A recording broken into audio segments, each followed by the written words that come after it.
Seorang pengusaha yang dingin dan penuh perhitungan memasuki rumah sakit hanya untuk menutup kontrak operasi jantung. Namun rutinitasnya terganggu ketika seorang gadis kecil berusia 6 tahun bertanya di mana ia bisa membeli jantung baru untuk menyelamatkan ibunya.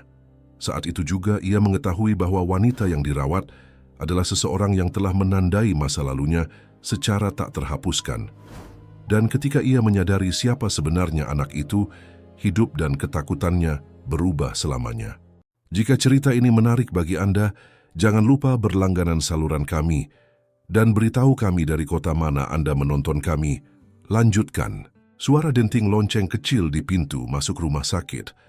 Harapan sentosa mengalihkan perhatian Reza Wijaya dari tumpukan dokumen di hadapannya.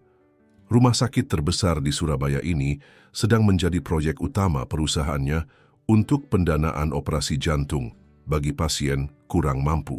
Sebagai seorang pengusaha sukses berusia 40 tahun yang terbiasa dengan angka dan ketepatan, Reza selalu menghitung setiap aspek dalam hidupnya dengan presisi. Pak Reza, ini dokumen terakhir yang perlu ditandatangani, ucap Agus, asisten pribadinya, yang telah bekerja selama hampir 10 tahun bersamanya. Reza mengangguk singkat, tanpa mengalihkan pandangannya dari dokumen kontrak. Cahaya senja yang masuk melalui jendela rumah sakit menciptakan bayangan panjang pada wajahnya yang tegas. Suara langkah kecil yang mendekatinya hampir tidak terdengar hingga sebuah suara kecil memecah konsentrasinya. Permisi Om, boleh tanya sesuatu? Reza mengangkat wajahnya dan menemukan seorang gadis kecil, mungkin berusia 6 tahun berdiri di depannya. Rambutnya yang hitam dikepang dua dengan pita merah, dan tangannya yang mungil menggenggam beberapa lembar uang kertas yang kusut beserta beberapa koin. Matanya yang bulat memancarkan keteguhan yang tidak biasa untuk anak seusianya. Ya adik kecil, ada apa? Tanya Reza, sedikit terkejut melihat anak perempuan berjalan sendirian di rumah sakit. Om tahu di mana saya bisa beli jantung baru untuk ibu saya? Tanya gadis itu dengan suara mantap, namun penuh kekhawatiran. Pertanyaan itu membuat Reza terdiam. Kepolosannya menusuk tepat ke dalam hatinya yang selama ini terlatih untuk tidak mudah tersentuh. Nama kamu siapa, Dik? Tanya Reza sambil meletakkan penanya. Aisyah Pratiwi, Om.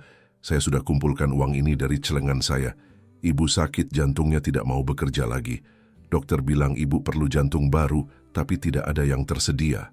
Ini darurat, Om. Bisakah Om bantu saya? Reza menatap uang di tangan Aisyah. Ada sekitar 100.000 rupiah dalam genggamannya. Hatinya terenyuh. Ia mencoba menjelaskan bahwa mendapatkan donor jantung tidak sesederhana membeli barang di toko, tetapi Aisyah tetap bersikeras. Ayahmu di mana, Aisyah? Saya tidak punya ayah, Om. Hanya ibu dan nenek. Tapi nenek sedang merawat paman di desa yang sakit, jadi saya sendiri di sini menjaga ibu. Reza merasa dadanya sesak membayangkan gadis sekecil itu harus menghadapi situasi seberat ini sendirian di kota sebesar Surabaya. Sesuatu dalam dirinya tergerak, sebuah perasaan yang sudah lama tidak ia rasakan. Ayo, saya antar kamu ke tempat ibumu, ucap Reza, bangkit dari kursinya. Ia memberikan isyarat pada Agus untuk menyelesaikan sisa pekerjaannya. Aisyah mengangguk dan mulai berjalan di sampingnya. Langkahnya kecil namun cepat, seolah setiap detik sangat berharga. Mereka menaiki lift menuju lantai 5, ruang perawatan intensif jantung. Ketika mereka tiba di depan sebuah kamar rawat, Aisyah mendorong pintu perlahan. Ibu, aku kembali, bisiknya. Reza melangkah masuk dan dunianya seketika berhenti berputar. Wanita yang terbaring di ranjang rumah sakit itu, dengan selang dan monitor di sekelilingnya, adalah wajah yang sangat ia kenal, wajah yang pernah hadir dalam kesehariannya beberapa tahun lalu. Liana, nama itu keluar begitu saja dari mulutnya. Liana Pratiwi, mantan karyawan di divisi keuangan perusahaannya yang tiba-tiba mengundurkan diri 7 tahun lalu tanpa penjelasan yang jelas. Saat itu Reza terlalu sibuk dengan ekspansi perusahaan untuk menanyakan alasannya lebih jauh. Wanita itu tidak sadarkan diri, namun fitur wajahnya yang tenang tidak mungkin salah. Itu Liana. Pikiran Reza berpacu cepat, menghitung mundur. 7 tahun sejak Liana pergi. Aisyah berusia 6 tahun. Kenyataan itu menghantamnya seperti badai. Aisyah, ibumu. Sejak kapan dia sakit? Tanya Reza berusaha menyembunyikan gejolak dalam dirinya. Sudah lama, Om. Ibu selalu bilang jantungnya lemah sejak aku lahir, jawab Aisyah sambil duduk di kursi kecil di samping ranjang. Dari tasnya, ia mengeluarkan buku gambar dan mulai menggambar, seolah ini adalah rutinitas hariannya. Reza merasa seolah lantai di bawahnya runtuh. Seluruh hidupnya yang terstruktur dan terencana kini dihadapkan pada sebuah kemungkinan yang tak pernah ia perhitungkan. Apakah Aisyah adalah anaknya? Apakah ini alasan Liana pergi begitu saja? Sejak kecil, Reza tumbuh dengan ayah yang dingin dan keras. Seorang pria yang mengukur kasih sayang dengan prestasi dan menganggap emosi sebagai kelemahan. Ibunya meninggal saat ia masih kecil, meninggalkannya dalam didikan ayah yang kaku dan penuh tuntutan. Reza telah bersumpah pada dirinya sendiri bahwa ia tidak akan pernah menjadi ayah, takut akan mengulangi pola yang sama. Namun kini, melihat gadis kecil itu duduk dengan tenang di samping ibunya yang sakit, sesuatu dalam diri Reza bergejolak. Perasaan yang tidak pernah ia izinkan untuk muncul. Aisyah, apa kamu lapar? Mau Om belikan makan? Tanya Reza, mencoba mencari alasan untuk tetap tinggal. Aisyah menggeleng. Tidak, Om. Saya sudah makan roti tadi pagi. Tadi pagi? Sekarang sudah hampir malam. Kamu harus makan. Saat itu, dokter masuk ke dalam ruangan. Dr. Rahman, kepala spesialis jantung rumah sakit, tampak terkejut melihat Reza. Pak Reza, saya tidak tahu Anda mengenal pasien kami, ucap dokter itu.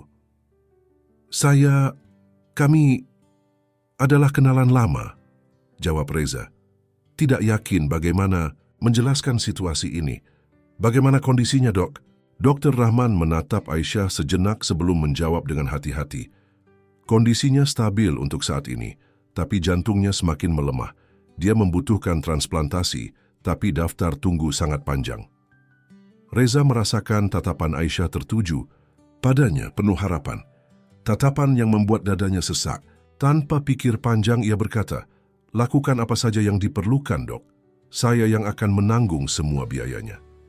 Om, apakah Om bisa membantu membeli jantung untuk Ibu? Tanya Aisyah dengan polos. Reza berlutut, menyamakan tingginya dengan Aisyah. Sayangnya kita tidak bisa membeli jantung seperti membeli mainan, Aisyah. Tapi saya janji akan membantu ibumu semampunya. Malam itu, Reza tidak kembali ke kantornya. Ia duduk di luar ruangan, menelepon Agus untuk membatalkan semua janji selama beberapa hari ke depan. Pikirannya kalut, teringat bagaimana dulu Liana beberapa kali mencoba berbicara dengannya, namun ia selalu mengatakan nanti saja karena terlalu sibuk dengan rapat dan proyeknya. Dari jendela kaca, ia mengamati Aisyah yang tertidur di sofa kecil dalam ruangan sementara Liana terbaring tak sadarkan diri. Sebuah perasaan yang tidak pernah ia kenal sebelumnya mulai tumbuh dalam hatinya. Rasa takut, rasa bersalah, dan sesuatu yang lain, sesuatu yang hangat dan menyakitkan sekaligus. Pagi berikutnya, Reza terbangun dengan leher kaku setelah tertidur di kursi tunggu rumah sakit. Jam menunjukkan pukul 6 pagi dan koridor rumah sakit mulai ramai dengan perawat yang berganti shift. Ia mengusap wajahnya yang lelah dan melihat Aisyah keluar dari ruangan ibunya dengan rambut berantakan dan mata yang masih mengantuk. Selamat pagi, Om, sapa Aisyah, suaranya masih serak. Pagi, Aisyah. Tidur nyenyak? Tanya Reza. Gadis itu menggeleng pelan.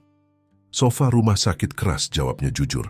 Tapi tidak apa-apa, ibu bilang kita harus bersyukur untuk apapun yang kita miliki. Kata-kata itu menusuk hati Reza.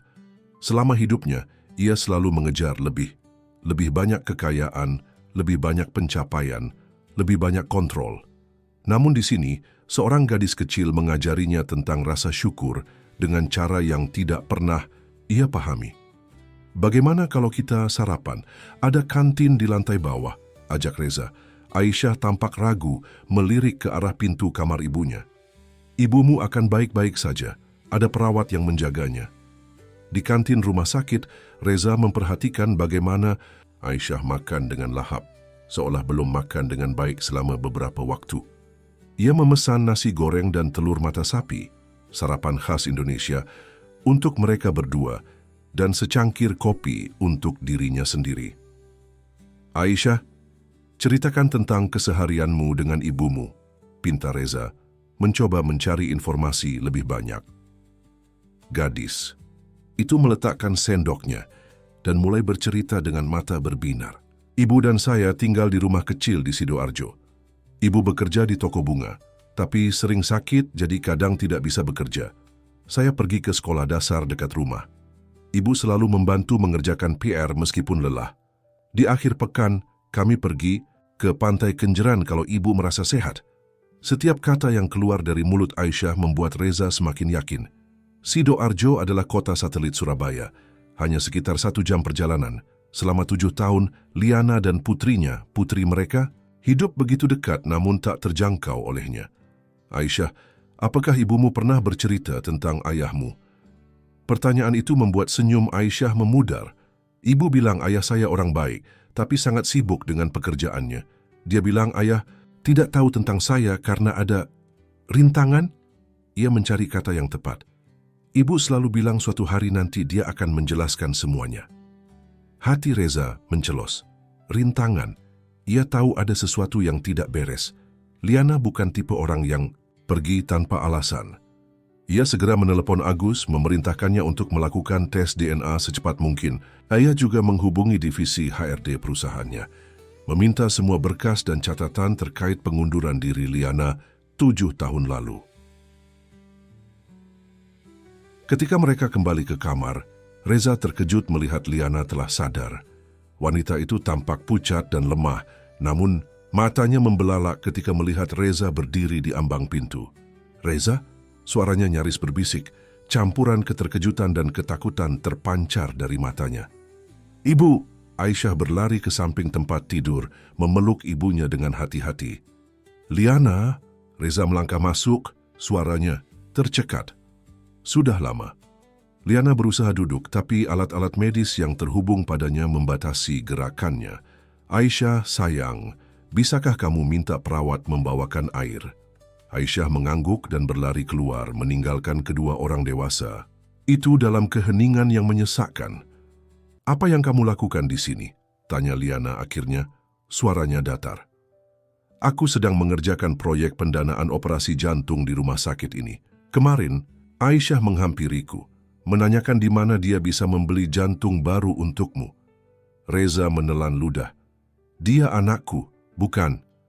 Liana memejamkan mata, air mata mengalir di pipinya. "Aku mencoba memberitahumu, Reza, berkali-kali.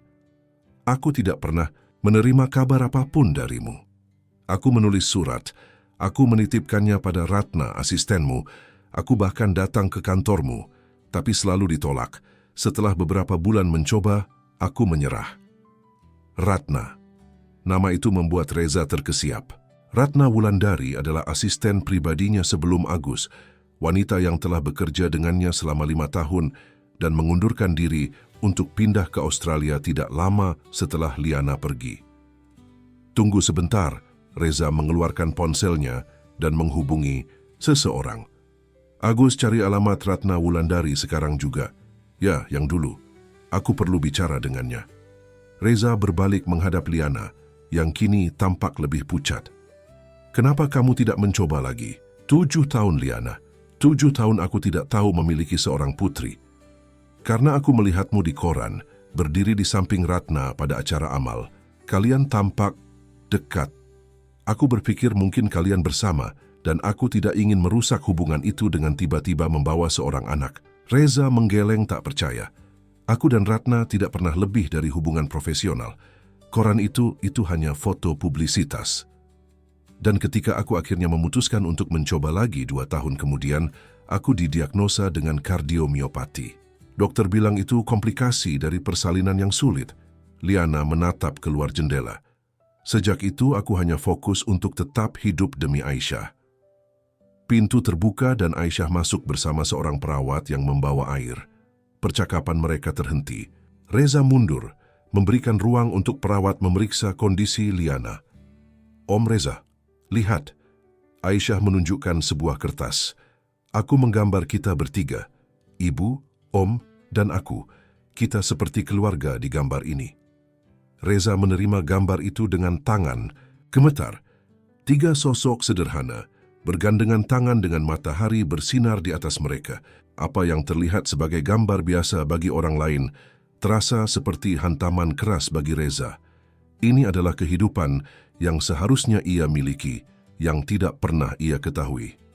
Malam itu, Reza tidak kembali ke apartemennya. Ia memesan kamar hotel dekat rumah sakit, membawa beberapa berkas untuk dikerjakan. Namun alih-alih fokus pada pekerjaannya, ia terus memikirkan Liana dan Aisyah. Bagaimana mungkin ia telah melewatkan 7 tahun kehidupan putrinya? Bagaimana mungkin seseorang Ratna telah menyembunyikan kebenaran sepenting ini darinya? Keesokan harinya, hasil tes DNA tiba di ponselnya. Ia tidak perlu membaca seluruh laporan untuk mengetahui hasilnya. Probabilitas 99,9% bahwa ia adalah ayah biologis Aisyah Pratiwi. Meskipun sudah menduganya, konfirmasi ini membuat dadanya sesak. Ia adalah seorang ayah. Seorang ayah yang tidak pernah hadir selama 6 tahun pertama kehidupan putrinya. Ketika ia kembali ke rumah sakit, ia menemukan Aisyah duduk di lantai koridor, menulis sesuatu dengan serius. "Apa yang kamu tulis, Aisyah?"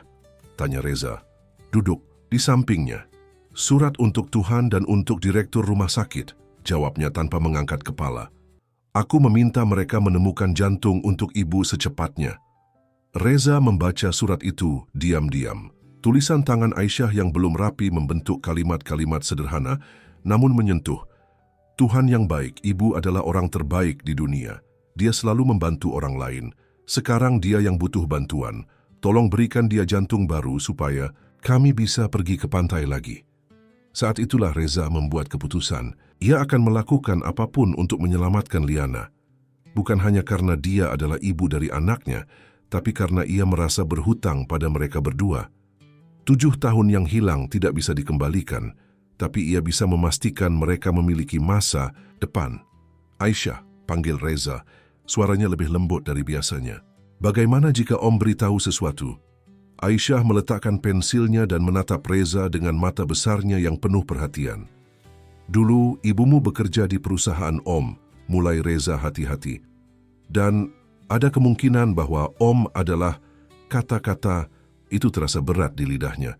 Bagaimana menjelaskan situasi ini pada anak berusia 6 tahun? "Apakah Om adalah ayahku?" tanya Aisyah tiba-tiba, mengejutkan Reza. "Bagaimana kamu bisa berpikir begitu?" Aisyah mengangkat bahu kecilnya.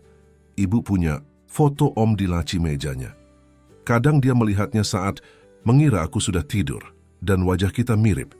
Aku punya lesung pipi seperti Om saat tersenyum." Reza terdiam. Betapa perseptifnya anak ini. Dengan lembut, ia mengangguk. "Ya, Aisyah, hasil tes menunjukkan bahwa aku adalah ayahmu." Alih-alih terkejut atau bahagia, Aisyah hanya mengangguk seolah mengkonfirmasi teorinya sendiri. "Kalau begitu, Om harus membantu menyembuhkan ibu. Karena setiap keluarga harus saling membantu," itu kata Bu Guru. Kesederhanaan, logika anak-anak terkadang lebih bijaksana dari semua strategi bisnis yang pernah Reza pelajari. Ia mengangguk, tak mampu berkata-kata. Di dalam kamar, Dr. Rahman sedang berbicara dengan Liana tentang pilihan pengobatan. Wajah Liana tampak resah saat Reza dan Aisyah masuk. "Ah, Pak Reza," sapa Dr. Rahman. "Saya baru saja menjelaskan tentang LVAD, Left Ventricular Assist Device, pada Nyonya Liana. Ini adalah alat yang bisa membantu jantungnya berfungsi sampai donor tersedia." "Berapa tingkat keberhasilannya?" tanya Reza. "Sekitar 70%, tapi operasinya berisiko tinggi, terutama dengan kondisi Nyonya Liana yang sudah melemah. Biayanya juga?" "Biaya bukan masalah," potong Reza tegas. "Yang penting adalah keselamatan Liana." 2 hari kemudian, Reza duduk di kantornya yang terletak di lantai 25 Gedung Pencakar Langit di pusat bisnis Surabaya. Pemandangan kota dari ketinggian ini biasanya membuatnya merasa berkuasa. Tapi hari ini ia hanya merasa kosong. Di depannya, Ratna Wulandari duduk dengan gelisah. Wanita berusia 45 tahun itu telah kembali dari Australia segera setelah Reza menghubunginya dengan urusan penting terkait masa lalu. "Terima kasih sudah datang, Ratna," kata Reza dengan nada datar sangat berbeda dari keramahannya biasanya. Tentu Pak Reza, apa yang bisa saya bantu? Ratna tersenyum, tapi senyumnya tidak mencapai matanya. Reza mendorong sebuah amplop coklat ke arahnya. Buka. Dengan jari gemetar, Ratna membuka amplop itu dan mengeluarkan selembar kertas hasil tes DNA yang menunjukkan hubungan biologis antara Reza dan Aisyah. Apa ini? Tanyanya meskipun ekspresinya menunjukkan bahwa ia sudah tahu. 7 tahun yang lalu Reza memulai, suaranya tenang namun berbahaya. Liana Pratiwi mencoba memberitahuku bahwa dia mengandung anakku. Dia menulis surat dan menyerahkannya padamu. Surat itu tidak pernah sampai ke tanganku.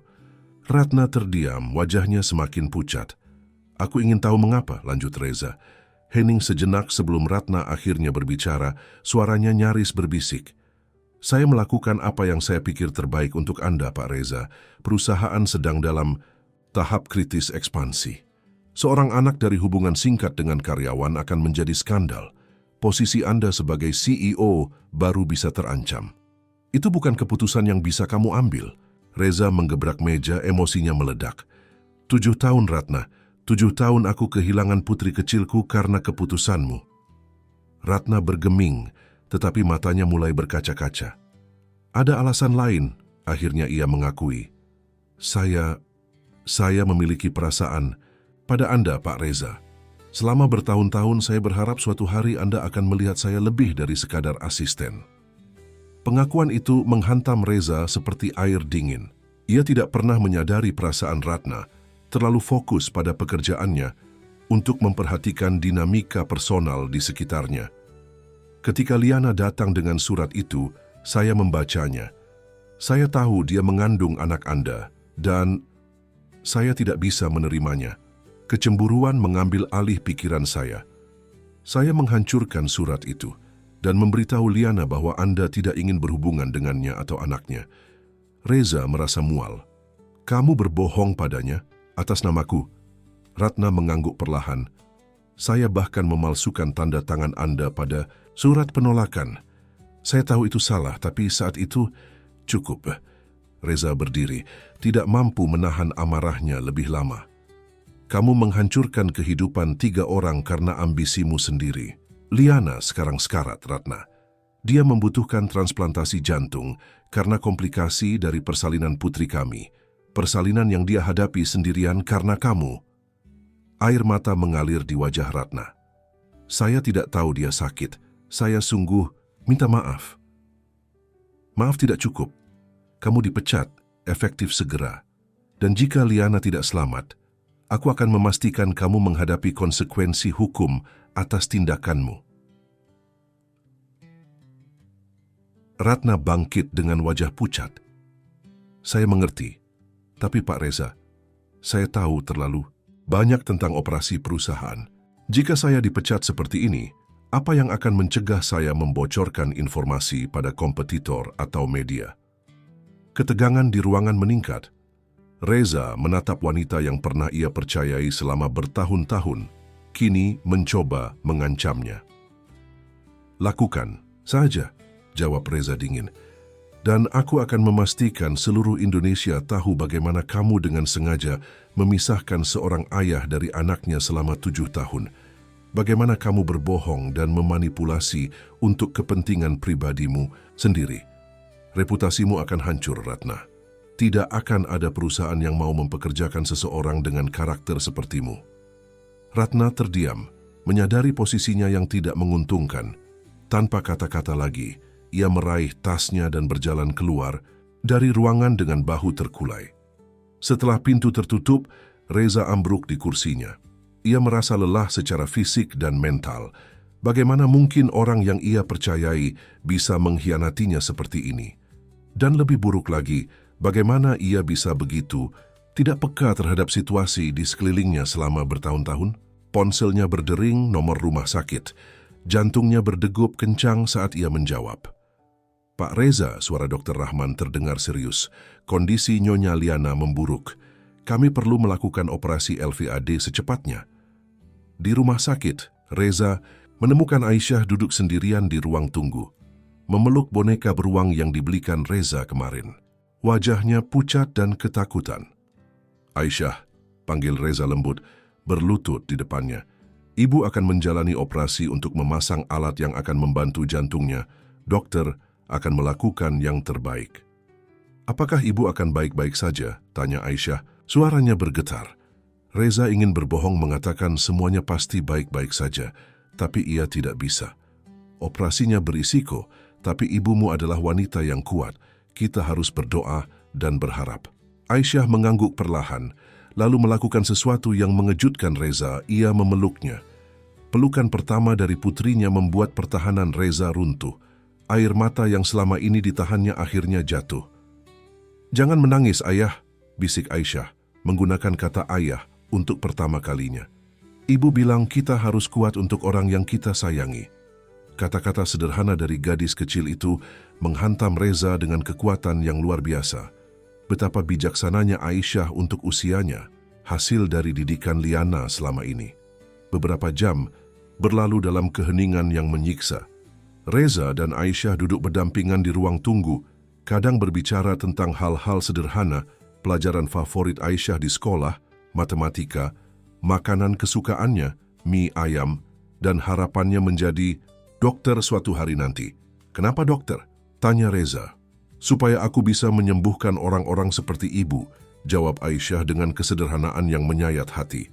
Akhirnya, Dokter Rahman muncul, masih mengenakan pakaian operasi. Wajahnya lelah, tapi sedikit lega. "Operasinya berhasil," katanya. LVAD terpasang dengan baik dan sudah mulai bekerja. Beberapa hari ke depan akan kritis, tapi jika kondisinya stabil, ini akan memberinya waktu sampai donor jantung tersedia. "Terima kasih, dokter," ucap Reza tulus. "Saya perlu bicara dengan Anda secara pribadi, Pak Reza," tambah dokter itu, melirik Aisyah. Reza meminta seorang perawat untuk menjaga Aisyah sebentar, lalu mengikuti Dokter Rahman ke ruangannya. "Ada komplikasi selama operasi," jelas dokter itu setelah mereka duduk. "Kondisi jantung Nyonya Liana lebih buruk dari yang kami perkirakan. LVAD akan membantunya bertahan, tapi transplantasi harus dilakukan dalam waktu 6 bulan, atau risikonya akan meningkat drastis." 6 bulan, gumam Reza. "Daftar tunggu donor?" Di Indonesia bisa memakan waktu 1-2 tahun, tergantung golongan darah dan kompatibilitas. Namun, Dr. Rahman menarik napas. Ada pilihan lain, program transplantasi di Singapura. Mereka memiliki teknologi dan fasilitas lebih baik, dan daftar tunggu yang lebih pendek. Tapi biayanya, "Uang bukan masalah," potong Reza. "Saya akan menjual seluruh perusahaan jika itu yang diperlukan." Dr. Rahman mengangguk. "Saya akan mengatur konsultasi dengan spesialis dari Singapura. Tapi Nyonya Liana harus stabil dulu sebelum bisa bepergian, minimal 2 minggu. Ketika Reza kembali ke ruang tunggu, ia menemukan Aisyah tertidur di kursi. Dengan lembut, ia mengangkat tubuh mungil itu dan membaringkannya di sofa panjang, menutupinya dengan jaket yang ia kenakan. Malam itu Reza tidak tidur.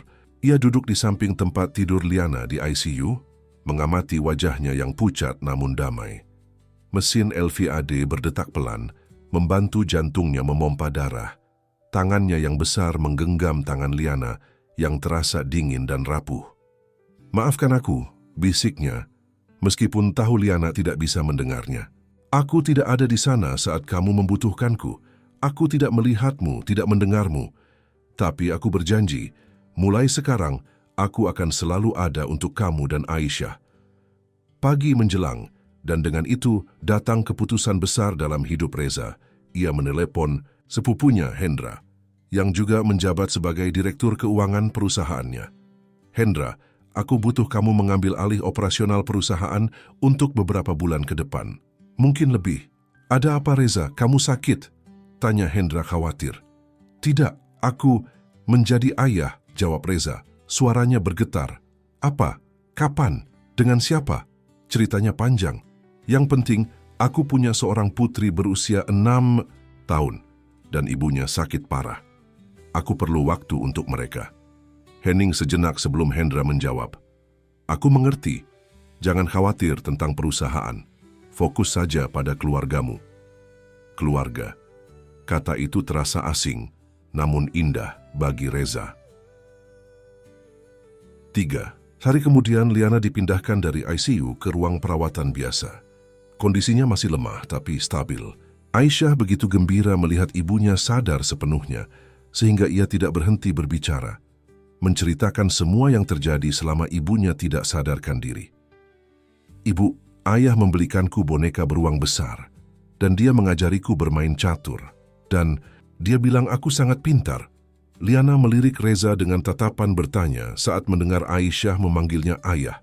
Reza hanya tersenyum kecil, merasa tidak perlu penjelasan. Ketika Aisyah keluar untuk membeli minuman dengan perawat, Liana akhirnya bicara. "Kamu tidak perlu melakukan semua ini, Reza." "Aku tahu," jawab Reza tenang. "Tapi aku ingin, aku sudah melewatkan 6 tahun dari kehidupan putriku. Aku tidak ingin melewatkan sedetik pun lagi." "Bagaimana dengan pekerjaanmu, perusahaanmu?" "Tidak, sepenting kalian." Jawaban itu keluar dengan mudah, mengejutkan bahkan dirinya sendiri. "Liana, aku tahu tentang Ratna. Dia mengakui semuanya. Dialah yang menyembunyikan suratmu, yang berbohong padamu atas namaku." Air mata mengalir di pipi Liana. "Aku selalu merasa ada yang tidak beres, tapi aku terlalu bangga untuk mencari tahu lebih jauh. Aku pikir kamu benar-benar tidak menginginkan kami." "Tidak sedetik pun, aku tidak menginginkan kalian jika aku tahu." Reza bergerak mendekat, dengan hati-hati menggenggam tangan Liana. "Dan sekarang, aku akan melakukan apa saja untuk menebus waktu yang hilang." 2 minggu berlalu sejak operasi LVAD Liana. Matahari pagi menyusup melalui tirai jendela rumah sakit, menciptakan pola-pola cahaya di lantai ruangan. Reza duduk di sofa kecil, membaca laporan tentang prosedur transplantasi jantung di Singapura yang dikirimkan oleh tim medis di sana. Liana sedang tertidur pulas. Alat LVAD berdetak konstan di sampingnya. Suara yang menandakan kehidupan terus berlanjut, meski dengan bantuan. Pintu kamar terbuka perlahan dan Aisyah masuk, masih mengenakan seragam sekolahnya. Dalam 2 minggu, terakhir Reza telah mengatur agar Aisyah bisa kembali bersekolah dengan sopir pribadi yang mengantar jemputnya setiap hari. "Bagaimana sekolahnya hari ini?" tanya Reza sambil menutup dokumen di tangannya. "Baik," jawab Aisyah meletakkan tas sekolahnya dan mengeluarkan buku gambar. "Ibu guru memberiku bintang untuk tugasku. Lihat." Reza tersenyum melihat gambar keluarga yang dibuat Aisyah, lengkap dengan bintang emas di pojok halaman. Gambar itu menunjukkan 3 orang, Liana, Aisyah, dan dirinya, berdiri di depan sebuah rumah dengan pohon-pohon dan bunga di sekelilingnya. "Keluargaku," tertulis dengan huruf-huruf besar di bagian atas. "Ini bagus sekali, Aisyah," puji Reza merasakan kehangatan yang tidak pernah ia rasakan sebelumnya. "Kamu sangat berbakat." "Ibu yang mengajariku menggambar," kata Aisyah, melirik ibunya yang masih tertidur. "Dia bilang seni membantu kita mengungkapkan apa yang tidak bisa dikatakan dengan kata-kata." Liana mulai bergerak, perlahan membuka matanya. "Ada yang membicarakanku?" tanyanya dengan suara lemah namun dengan senyum kecil. "Ibu!" Aisyah melompat ke samping tempat tidur dengan hati-hati, memeluk ibunya tanpa menyentuh alat-alat yang terhubung padanya. "Lihat, aku dapat bintang hari." "Ini!" Liana mengamati gambar itu, matanya berkaca-kaca. "Ini indah sekali, sayang." Reza mengamati interaksi ibu dan anak itu dengan perasaan yang kompleks. Ia telah melewatkan begitu banyak momen seperti ini. Aisyah tumbuh tanpa kehadirannya, dan Liana menghadapi semua kesulitan sendirian. Meski ia tahu bahwa bukan sepenuhnya, kesalahannya, rasa bersalah tetap menghantuinya. "Dr. Rahman akan datang sore ini," kata Reza mengalihkan pembicaraan. "Dia ingin mendiskusikan persiapan perjalanan ke Singapura minggu depan." Liana mengangguk, ekspresinya menjadi serius. "Apa yang dikatakan dokter di Singapura?" "Mereka menerimamu dalam program mereka. Peluangmu mendapatkan donor lebih besar di sana," jawab Reza. "Dan teknologi mereka lebih maju. Biayanya pasti sangat besar." "Itu bukan masalah yang perlu kamu pikirkan," Reza menggenggam tangannya. "Fokus saja pada kesehatanmu." Liana menatapnya lama. "Dawed, aku masih tidak terbiasa dengan semua ini, Reza. Seminggu lalu aku berjuang sendirian untuk bertahan hidup. Sekarang kamu tidak sendirian lagi," kata Reza tegas. "Dan tidak akan pernah lagi." "Aisyah, yang sedang menggambar di meja kecil di sudut ruangan tiba-tiba berkata, "Ibu, jika kita pergi ke Singapura, apakah kita akan tinggal di hotel?" Aku tidak pernah tinggal di hotel. Reza dan Liana bertukar pandang, menyadari bahwa mereka belum mendiskusikan detail praktis dari perjalanan ini. Sebenarnya, mulai Reza, aku sudah menyewa apartemen di dekat rumah sakit di Singapura. Cukup besar untuk kita bertiga, dengan 2 kamar tidur dan ruang bermain untuk Aisyah. "Kita bertiga?" tanya Liana, nada suaranya campuran keterkejutan dan keraguan. "Tentu saja. Aku akan menemani kalian selama proses pengobatan," jawab Reza. "Aku sudah mengatur semuanya dengan Hendra. Dia akan menangani perusahaan sementara aku bekerja jarak jauh dari Singapura." Dr. Rahman masuk sebelum Liana bisa merespon. Ia membawa tablet dengan hasil tes terbaru. "Kabar baik, Nyonya Liana. Kondisi Anda cukup stabil untuk perjalanan ke Singapura. Kita perlu mengatur beberapa detail dengan tim medis di sana, tapi saya yakin dalam seminggu Anda bisa berangkat." Sementara dokter menjelaskan prosedur dan perawatan yang diperlukan, Reza memperhatikan wajah Liana. Ada ketakutan di sana, tapi juga harapan, sesuatu yang mungkin sudah lama tidak dirasakannya. Apartemen yang disewa Reza di Singapura terletak di kawasan River Valley, hanya 10 menit berkendara dari rumah sakit Mount Elizabeth. Tempatnya modern, nyaman, dan dilengkapi dengan semua yang mereka butuhkan. Untuk pertama kalinya, mereka akan tinggal bersama sebagai keluarga, sebuah konsep yang masih terasa asing namun menghangatkan hati. Aisyah berlari dari satu ruangan ke ruangan lain dengan antusias, mengklaim kamar dengan pemandangan taman sebagai kamarnya. "Ini seperti rumah di film-film ayah," serunya gembira. Liana duduk di sofa ruang tamu, tampak lelah setelah perjalanan dari Surabaya ke Singapura. Meski mereka bepergian dengan jet pribadi yang disewa Reza untuk memastikan kenyamanan maksimal, perjalanan tetap menguras tenaganya. Perawat yang mendampingi mereka memastikan LV Liana berfungsi dengan baik sepanjang perjalanan. "Kamu baik-baik saja?" tanya Reza duduk di sampingnya. Liana mengangguk.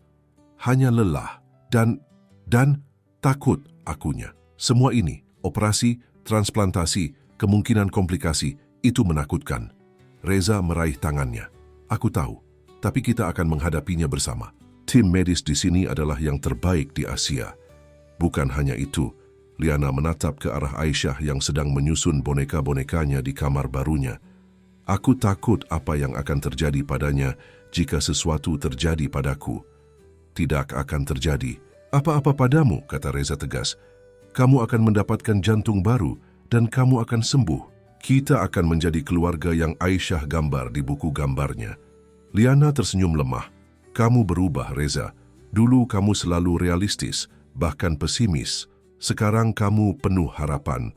"Aisyah mengajariku banyak hal dalam waktu singkat akunya, termasuk bagaimana berharap dan percaya." Keesokan harinya, mereka mengunjungi rumah sakit untuk konsultasi awal. Dr. Lim, spesialis transplantasi jantung, menjelaskan proses evaluasi dan prosedur yang akan dijalani Liana. "LVAD Anda berfungsi dengan baik, tapi ini hanya solusi sementara," jelasnya. "Kami akan memasukkan Anda dalam daftar prioritas untuk transplantasi. Sementara itu, kami perlu melakukan serangkaian tes untuk memastikan kondisi tubuh Anda siap menerima donor." "Berapa lama biasanya mendapatkan donor yang cocok?" tanya Reza. "Dengan kondisi Nyonya Liana dan kompatibilitas yang diperlukan, bisa antara 3 hingga 6 bulan, tapi bisa lebih cepat jika kita beruntung." 6 bulan. Tepat batas waktu yang diberikan Dr. Rahman sebelum risiko komplikasi LVAD meningkat drastis. Reza merasakan keringat dingin di telapak tangannya, tapi ia berusaha tetap tenang demi Liana. Dalam perjalanan pulang, mereka berhenti di taman kecil dekat apartemen. Aisyah berlari ke arah ayunan, sementara Reza mendorong kursi roda Liana ke bangku terdekat. "Apa yang kamu pikirkan?" tanya Liana memperhatikan ekspresi serius Reza. "Bagaimana menyesuaikan hidup kita di sini selama beberapa bulan ke depan?" jawabnya. "Aisyah perlu bersekolah. Aku sudah menghubungi sekolah internasional dekat sini." "Kamu sudah memikirkan semuanya," kata Liana. "Tapi bagaimana dengan perusahaanmu? Klien-klienmu? Kamu tidak bisa terus bekerja jarak jauh selama berbulan-bulan. Reza menatap Aisyah yang sedang tertawa di ayunan. Aku sudah membuat keputusan, Liana. Aku akan menyerahkan posisi CEO ke Hendra secara permanen. Apa? Liana terkejut. Tapi perusahaan itu hidupmu. Kamu membangunnya dari nol. Dan aku hampir kehilangan hal yang lebih berharga karenanya. Reza menjawab lembut. Aku tidak ingin lagi menjadi orang yang selalu mementingkan pekerjaan di atas segalanya. Aku masih akan menjadi pemegang saham utama, tapi tidak lagi terlibat dalam operasional harian. Kamu yakin ini yang kamu inginkan? Reza menatapnya dalam-dalam. Aku tidak pernah seyakin ini dalam hidupku. Minggu-minggu berikutnya membawa rutinitas baru bagi mereka. Aisyah mulai bersekolah di sekolah internasional dengan cepat beradaptasi dan mendapatkan teman-teman baru. Liana menjalani berbagai tes dan terapi untuk memperkuat tubuhnya sebelum transplantasi.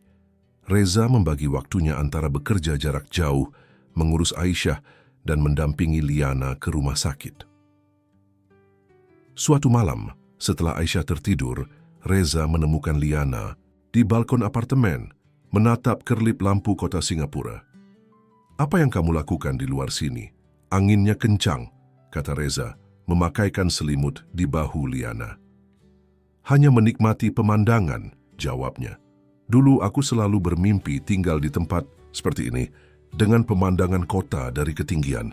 Lucu bagaimana hidup membawa kita ke tempat-tempat yang tak terduga. Reza duduk di sampingnya. Apa yang kamu impikan sekarang? Liana terdiam sejenak. Melihat Aisyah tumbuh dewasa, mungkin memiliki rumah kecil dengan kebun bunga, hal-hal sederhana. Dan apakah ada tempat untukku dalam impian itu? Tanya Reza hati-hati. Liana menoleh menatapnya. Apa yang sebenarnya kamu inginkan dari semua ini, Reza? Dari kita? Pertanyaan itu menggantung di udara, berat dengan implikasi. Reza mengambil napas dalam-dalam sebelum menjawab. Aku ingin kita menjadi keluarga, Liana.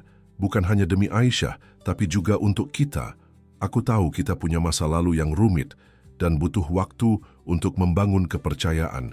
Tapi aku ingin mencoba. Aku ingin mengenalmu, benar-benar mengenalmu. Tidak hanya sebagai ibu dari anakku, tapi sebagai wanita yang kuat dan luar biasa yang telah membesarkan putri kita dengan begitu baik. Mata Liana berkaca-kaca. Bagaimana jika aku tidak bisa percaya lagi? Bagaimana jika aku takut ini semua hanya karena rasa bersalahmu? Maka aku akan membuktikan setiap hari bahwa ini lebih dari sekadar rasa bersalah, jawab Reza sungguh-sungguh. Ini tentang menemukan apa yang seharusnya kita miliki sejak awal. Liana tidak menjawab, tapi ia tidak menolak ketika Reza menggenggam tangannya. Mereka duduk dalam keheningan, menatap kota yang berkilauan di bawah, masing-masing tenggelam dalam pikirannya sendiri tentang masa depan yang mungkin. 3 bulan telah berlalu sejak kedatangan mereka di Singapura. Musim hujan telah tiba, membuat kota negara itu sering diguyur hujan deras di sore hari. Di apartemen mereka yang nyaman, Reza sedang membantu Aisyah dengan pekerjaan rumahnya, sementara Liana beristirahat di kamarnya setelah sesi terapi fisik di rumah sakit. Jadi kalau 9 dikali 7, Reza berpikir, menggaruk kepalanya. 63 ayah, jawab Aisyah cepat, tersenyum lebar. Ibu mengajariku trik perkalian. Reza tertawa kecil. Kamu benar-benar pintar, Aisyah. Seperti ibumu. Hubungan mereka telah berkembang pesat dalam 3 bulan terakhir. Aisyah kini memanggil Reza ayah dengan natural, seolah mereka tidak pernah terpisah. Setiap malam Reza membacakan cerita untuknya sebelum tidur, ritual yang ia mulai sejak minggu pertama di Singapura, dan kini menjadi momen favorit mereka berdua. Ponsel Reza berdering, nama Dr. Lim muncul di layar. Jantungnya berdegup kencang saat ia menjawab. Pak Wijaya, suara Dr. Lim terdengar serius namun dengan nada optimis. Kami mendapat kabar bahwa ada donor jantung yang potensial cocok untuk Nyonya Liana. Donor baru saja tersedia dan hasil tes awal menunjukkan kompatibilitas yang baik. Reza merasa seolah waktu berhenti. Maksud Anda, transplantasi bisa dilakukan segera? Kami masih perlu melakukan beberapa tes final untuk memastikan kompatibilitas sempurna. Tapi ya, jika semuanya sesuai, Kami bisa melakukan operasi dalam 48 jam. Bisakah Anda membawa Nyonya Liana ke rumah sakit secepatnya?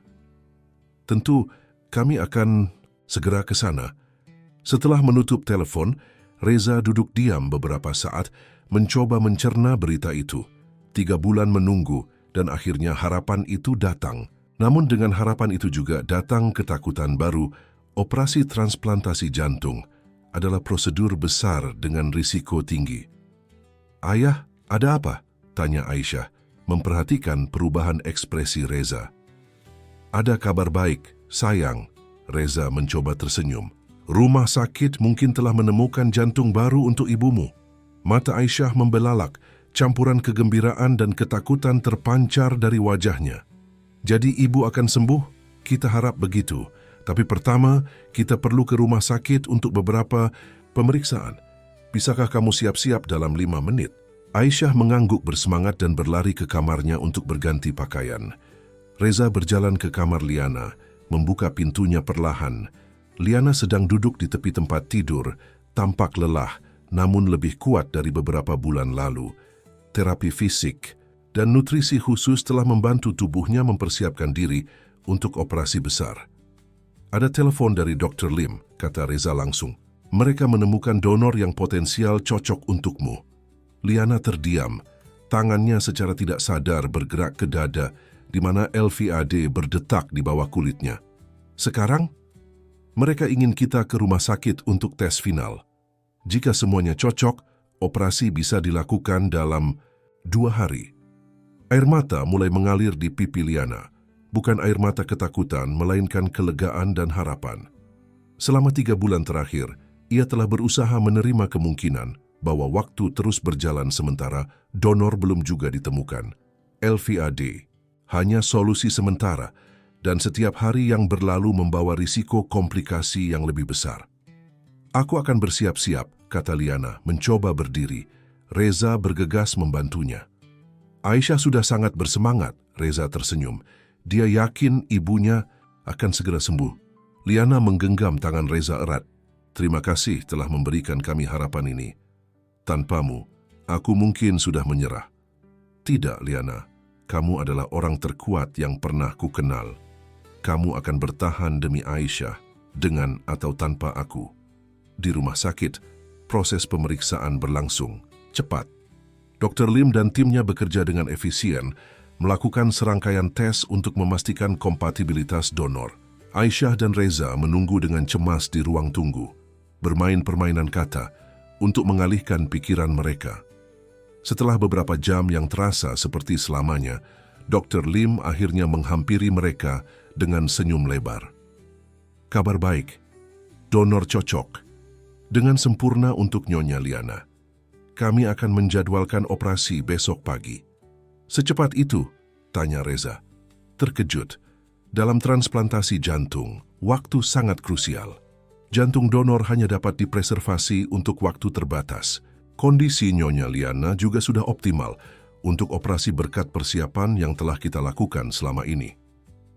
Malam itu, suasana di apartemen mereka terasa surrealistis. Liana diperbolehkan pulang untuk 1 malam terakhir di rumah sebelum operasi. Mereka makan malam bersama. Makanan favorit Liana yang dipesan Reza dari restoran Indonesia terkenal di Singapura. Aisyah bercerita dengan antusias tentang rencana-rencananya setelah ibunya sembuh. "Kita bisa pergi ke Universal Studios, kan? Bu, dan Gardens by the Bay. Bu guru bilang ada pohon-pohon raksasa yang bercahaya di malam hari." Liana tersenyum, menikmati kebahagiaan putrinya. "Tentu, sayang, kita akan melakukan semua itu." Setelah Aisyah tertidur, Liana dan Reza duduk di balkon, seperti yang sering mereka lakukan beberapa bulan terakhir. Malam itu langit cerah, memperlihatkan bintang-bintang yang jarang terlihat di kota metropolitan.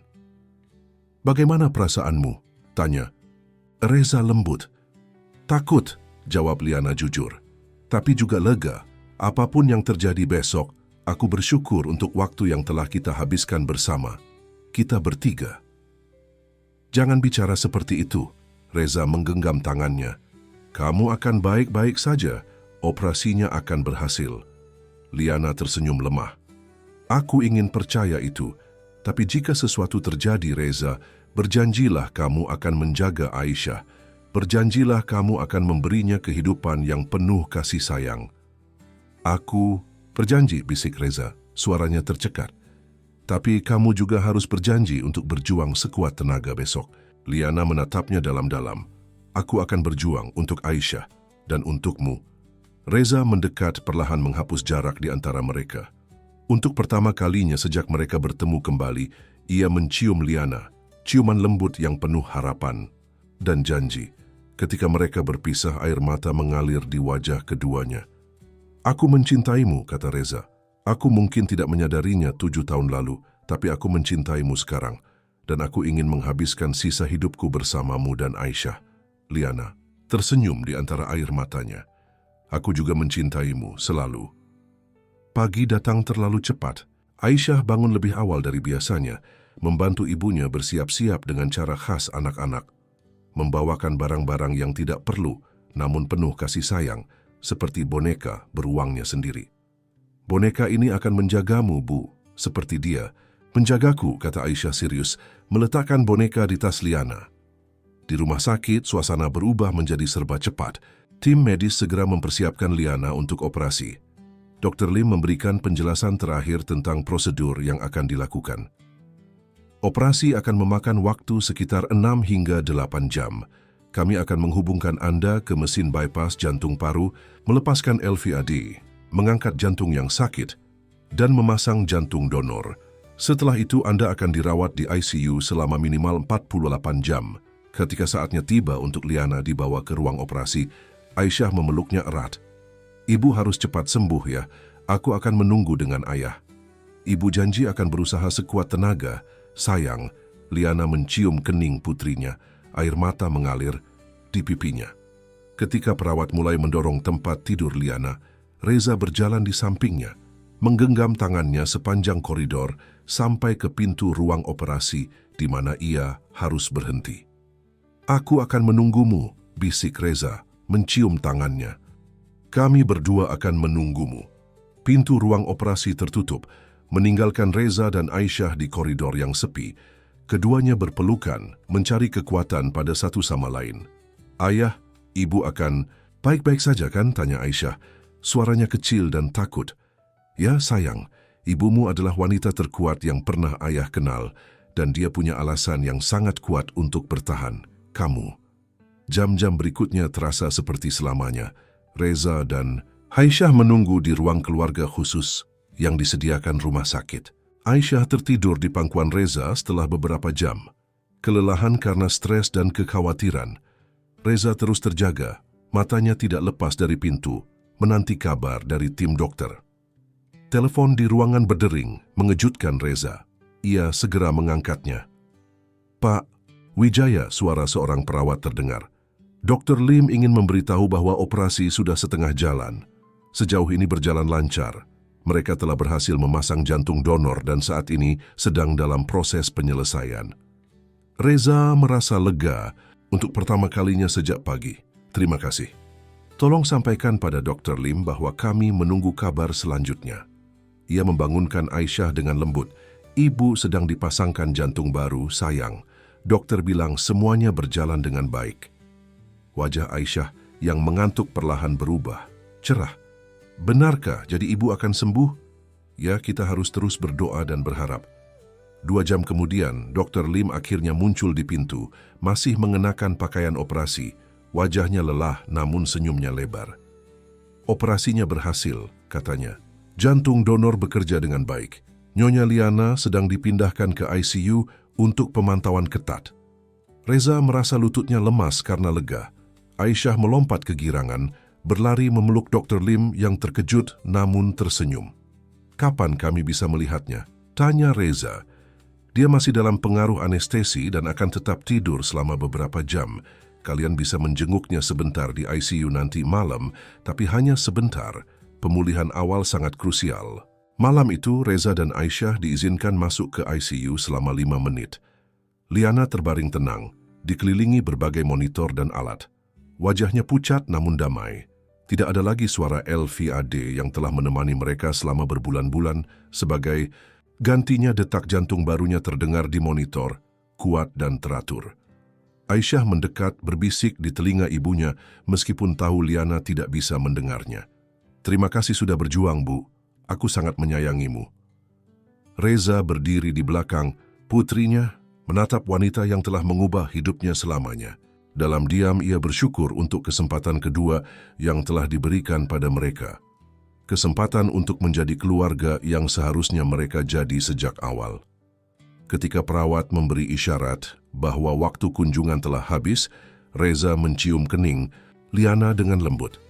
"Sampai jumpa besok, cintaku. Kami akan menunggumu." 6 bulan telah berlalu sejak operasi transplantasi jantung Liana.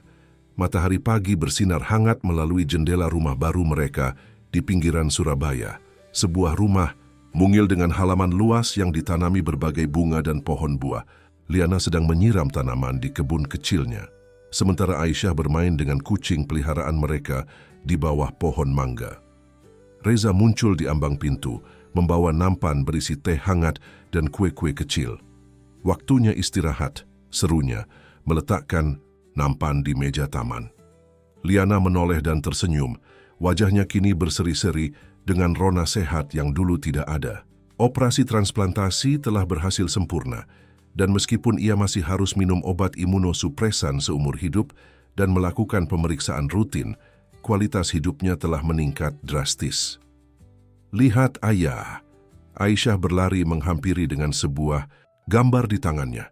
"Aku menggambar kita semua, ibu, ayah aku dan Meong." Reza mengangkat Aisyah ke pangkuannya, mengamati gambar keluarga mereka yang kini bertambah dengan seekor kucing belang. "Asiu, ini bagus sekali, Aisyah. Kamu semakin pintar menggambar." "Bu guru bilang aku bisa jadi seniman terkenal suatu hari nanti," kata Aisyah bangga. "Kamu bisa jadi apapun yang kamu inginkan, sayang." Liana duduk di samping mereka, menyesap tehnya perlahan. Kehidupan mereka telah berubah drastis dalam 1 tahun terakhir. Setelah Liana cukup pulih untuk bepergian, mereka kembali ke Indonesia. Tapi bukan ke apartemen Reza di pusat kota atau rumah kecil Liana di Sidoarjo. Mereka memutuskan untuk memulai lembaran baru, membeli rumah di pinggiran kota yang tenang, namun tetap dekat dengan fasilitas medis yang baik untuk kontrol rutin Liana. Reza telah resmi mengundurkan diri sebagai CEO perusahaannya, menyerahkan posisi itu pada Hendra yang terbukti mampu. Ia masih menjadi penasihat dan pemegang saham utama, tapi fokus utamanya kini adalah keluarganya. Sebagai gantinya, ia membuka konsultan bisnis kecil yang bisa ia jalankan dari rumah, memberikannya fleksibilitas untuk menghabiskan waktu dengan Liana dan Aisyah. "Aku masih tidak percaya betapa banyak yang telah berubah," kata Liana, menatap rumah mereka yang nyaman. "Setahun lalu aku hampir menyerah." Reza menggenggam tangannya. "Tapi kamu tidak menyerah. Kamu berjuang dan lihatlah kita sekarang." "Ayah, ceritakan lagi bagaimana kamu dan ibu bertemu pertama kali," pinta Aisyah yang selalu menyukai kisah pertemuan orang tuanya. Reza tersenyum. "Dulu, ibumu melamar pekerjaan di perusahaan ayah. Dia sangat cerdas dan bekerja sangat keras. Ayah terkesan dengannya sejak wawancara pertama. Dan ayahmu sangat serius dan menakutkan," tambah Liana, tersenyum jahil. "Semua karyawan takut padanya. Tapi ibu bisa melihat bahwa di balik sikap kerasnya, ada kebaikan yang tersembunyi." "Lalu kenapa kalian berpisah?" tanya Aisyah. Pertanyaan yang selalu ia tanyakan meskipun sudah mengetahui jawabannya. "Karena kadang orang dewasa membuat kesalahan," jawab Reza lembut. "Ayah terlalu sibuk dengan pekerjaan untuk melihat hal-hal penting dalam hidup. Dan kemudian ada kesalahpahaman besar yang memisahkan kami. Tapi kemudian takdir mempertemukan kita kembali," lanjut Liana, menatap Aisyah dengan penuh kasih sayang. "Melalui kamu, malaikat kecil kami." Aisyah tampak puas dengan jawaban itu, melompat turun dari pangkuan ayahnya untuk kembali bermain dengan kucing. Reza dan Liana mengamatinya dalam diam, mensyukuri kebahagiaan sederhana yang kini mereka miliki. "Oh, aku hampir lupa," kata Reza tiba-tiba. "Aku punya kabar." "Kabar apa?" tanya Liana penasaran. "Yayasan yang kita dirikan, Yayasan Jantung Aisyah, baru saja mendapatkan dana tambahan dari beberapa investor. kita bisa membiayai operasi jantung untuk 50 anak lagi tahun ini. Mata Liana berbinar. Yayasan tersebut adalah proyek bersama mereka yang dimulai 6 bulan lalu, menggunakan sebagian besar kekayaan Reza untuk membantu pasien jantung yang kurang mampu, terutama anak-anak. Ini adalah cara mereka memberikan kembali setelah apa yang mereka alami. Itu kabar luar biasa. Liana memeluk Reza erat. Aku bangga padamu. Ini berkat kamu juga, kata Reza. Kamu yang mengajariku pentingnya membantu orang lain. Sore itu, mereka menghabiskan waktu bersama di Pantai Kenjeran, tempat favorit Aisyah dan Liana sebelumnya, dan kini menjadi tradisi keluarga mereka setiap akhir pekan. Aisyah berlarian di tepian pantai, mengejar ombak kecil yang datang dan pergi, sementara Reza dan Liana berjalan beriringan di belakangnya. Aku punya sesuatu untukmu, kata Reza, merogoh sakunya dan mengeluarkan kotak kecil berwarna merah.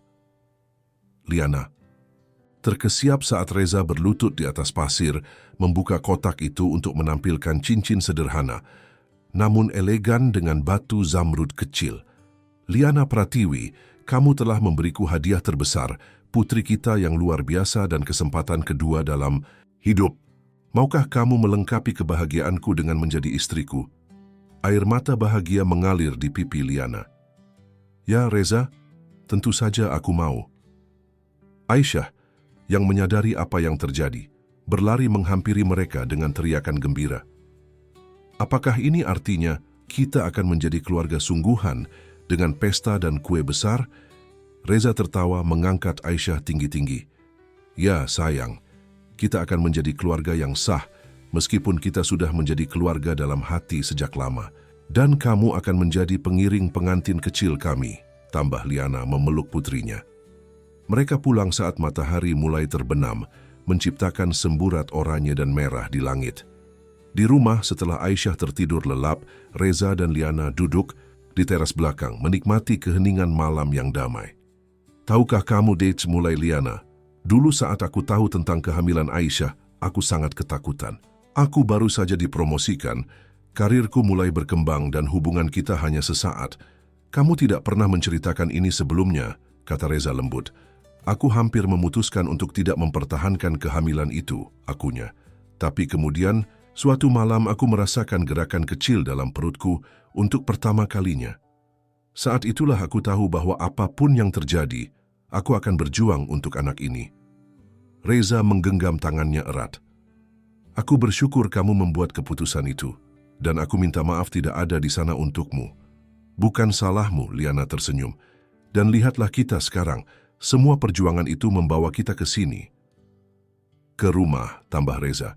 Akhirnya aku mengerti apa arti rumah yang sebenarnya. Bukan gedung, mewah atau kantor besar, tapi di mana keluarga kita berada. Mereka menikah 2 bulan kemudian dalam upacara sederhana, namun indah di kebun belakang rumah mereka. Hanya keluarga dekat dan teman-teman yang hadir, menjadikannya perayaan intim penuh kebahagiaan. Aisyah, dalam gaun merah muda yang cantik, dengan bangga menebar kelopak bunga di sepanjang jalan menuju altar sederhana yang dihiasi bunga-bunga dari kebun Liana. Vonis dokter, yang dulunya mengancam, telah berubah menjadi harapan. Jantung baru, Liana bekerja dengan sempurna, memberikannya kesempatan kedua yang tidak semua orang dapatkan. Transplantasi itu tidak hanya menyelamatkan hidupnya, tapi juga menyatukan keluarga yang seharusnya selalu bersama. Suatu malam, beberapa minggu setelah pernikahan, Reza menemukan Aisyah duduk di ranjangnya, menatap foto keluarga mereka dengan serius. Ada apa, Aisyah? Tanya Reza, duduk di sampingnya. Ayah, aku baru menyadari sesuatu, kata Aisyah dengan ekspresi bijaksana yang tidak sesuai dengan usianya. Ibu memiliki jantung dari orang lain, kan? Itu artinya, ibu memiliki 2 hati, jantung barunya, dan hatinya yang asli, yang selalu mencintai kita. Reza tertegun mendengar pemikiran polos namun mendalam itu. Mungkin kamu benar, sayang. Ibumu memang memiliki hati yang sangat besar dan penuh kasih sayang. Dan kamu juga, ayah, Aisyah memeluknya. Dulu kamu tidak tahu cara menggunakan hatimu dengan benar, tapi sekarang kamu belajar. Itu yang selalu dikatakan ibu. Kata-kata Aisyah membuat Reza termenung. Memang benar, selama bertahun-tahun ia telah mengabaikan hatinya, fokus hanya pada logika dan ambisi. Butuh seorang gadis kecil yang berani dan seorang wanita yang kuat untuk mengajarinya bagaimana mencintai dengan sepenuh hati. Di sore terakhir, musim panas itu, keluarga kecil Wijaya duduk bersama di teras rumah mereka, menikmati semilir angin dan pemandangan matahari terbenam. Liana bersandar di bahu Reza, sementara Aisyah duduk di pangkuan ayahnya, menggambar keluarga mereka untuk kesekian kalinya. "Tahukah kalian," kata Aisyah tanpa mengangkat kepalanya dari gambarnya, "di sekolah, Bu Guru bertanya, apa yang membuat kita paling bahagia? Aku menjawab, memiliki keluarga yang lengkap." Liana dan Reza bertukar pandang, mata mereka berkaca-kaca. Dari mulut anak-anak, kebenaran paling sederhana, namun mendalam sering terucap. "Kamu benar sayang," bisik Liana, mencium kening putrinya. "Itulah kebahagiaan terbesar." Reza memeluk kedua wanita dalam hidupnya, mensyukuri perjalanan luar biasa yang telah membawa mereka bersama. Dari pertemuan tak terduga di rumah sakit, pengungkapan rahasia yang menyakitkan, perjuangan melawan penyakit yang mengancam jiwa, hingga akhirnya menemukan kedamaian dan cinta dalam pelukan keluarga.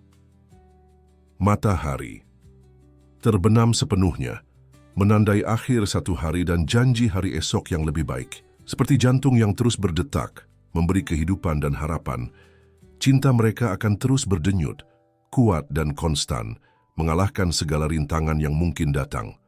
Karena pada akhirnya, rumah bukanlah tempat fisik, melainkan hati yang